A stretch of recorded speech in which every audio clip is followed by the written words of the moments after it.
एक बहुत ही जानी पहचानी लाइन है, भालू पहाड़ पर गया। सुनने में तो बस एक बच्चों की कविता लगती है ना?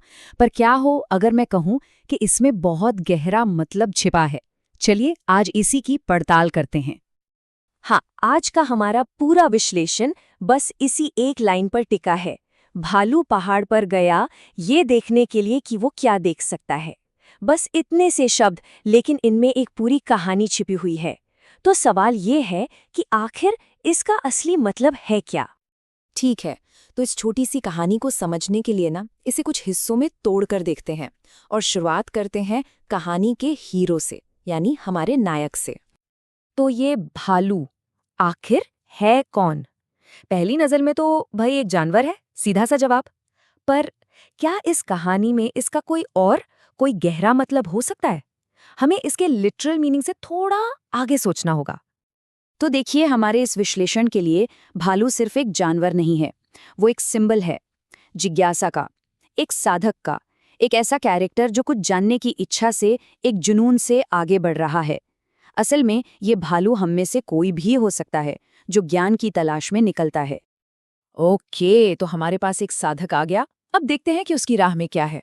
चलिए अब कहानी के दूसरे जरूरी हिस्से पर आते हैं, इसकी सेटिंग, जो असल में सिर्फ एक जगह नहीं बल्कि एक बहुत बड़ी चुनौती भी है।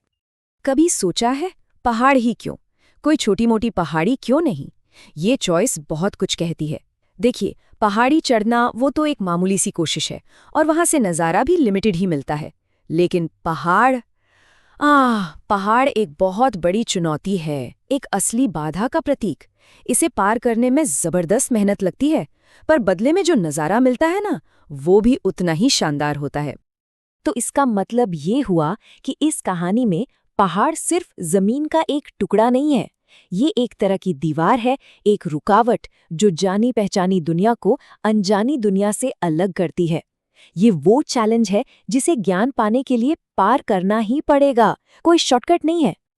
ठीक है, तो हमारे पास एक हीरो है, भालू, और एक चैलेंज है, पहाड़। अब आते हैं कहानी के एक्शन पर, यानी उस चैलेंज को पार करने के सफर पर। कविता के शब्दों पर जरा ध्यान दीजिए। पार गया, वेंट ओवर। ये नहीं कहा कि उसने कोशिश की या वो आधा रास्ता चढ़कर लौट आया। नहीं, इसका मतलब है एक कामयाब सफर। उसने शुरुआत की, मुश्किल का सामना किया और उसे पार करके दूसरी तरफ पहुंच गया। सोचिए, बस इस एक फ्रेज पार गया में ही एक पूरी कहानी का स्ट्रक्चर छिपा है। पहला स्टेप, वो आवेग, वो फैसला कि मुझे ये करना है। दूसरा, वो चढ़ाई, यानी उस चुनौती से सीधा संघर्ष।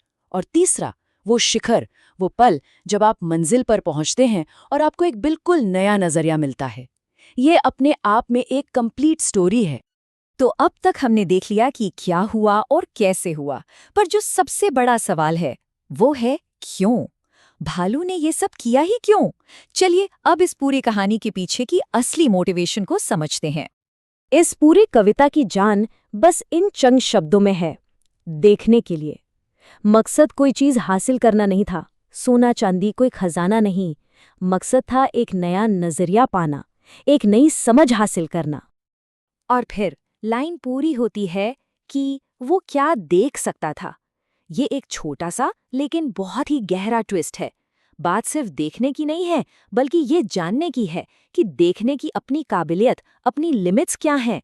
वो एक तरह से अपनी ही नज़र की हदें देखने गया था। इसका मतलब ये है कि भालू का ये जो सफ़र था वो किसी चीज़ के लिए नहीं था। ये एक नए पर्सपेक्टिव, एक नए नज़रिए की संभावना को तलाशने के लिए था। ये एक फिलोसॉफिकल खोज थी, खुद समझ को समझने की एक कोशिश। तो हमने अब तक सारे टुकड़ों को अलग अलग करके देख लिया है। अब वक्त है इन सबको जोड़ने का और ये देखने का कि आखिर इस छोटी सी कविता का गहरा मतलब क्या निकलता है। तो देखिए, एक तरफ है इसका लिटरल मीनिंग, एक जानवर है, एक पहाड़ है और एक चढ़ाई है, सिंपल। और दूसरी तरफ है इसका गहरा मेटाफोरिकल मीनिंग, ज्ञान का एक साधक, एक बहुत बड़ी चुनौती और समझ की एक अंतहीन तलाश। एक ही कहानी की ये दो परतें हैं। तो आखिर में हम ये कह सकते हैं कि ये सिर्फ एक बच्चों की कविता नहीं है। ये असल में जिज्ञासा के स्वभाव पर, क्यूरियोसिटी के नेचर पर एक पूरी कहानी है। एक छोटी सी मिसाल है जो ये बताती है कि कैसे एक नया नजरिया पाने के लिए कोई भी बड़ी से बड़ी चुनौतियों को पार कर सकता है। ये कविता हमें ये तो बताती है कि भालू क्या देखने गया था, पर एक सवाल और है जिस पर हमें सोचना चाहिए कि बदले में पहाड़ ने क्या देखा। शायद उसने एक साधक को अपनी चोटी पर पहुंचते देखा और दुनिया को एक नई नज़र से निहारते हुए देखा। ये एक ऐसा सवाल है जो पूरी कहानी को ही एक बिल्कुल नया नजरिया दे देता है। इस पर सोचिएगा जरूर।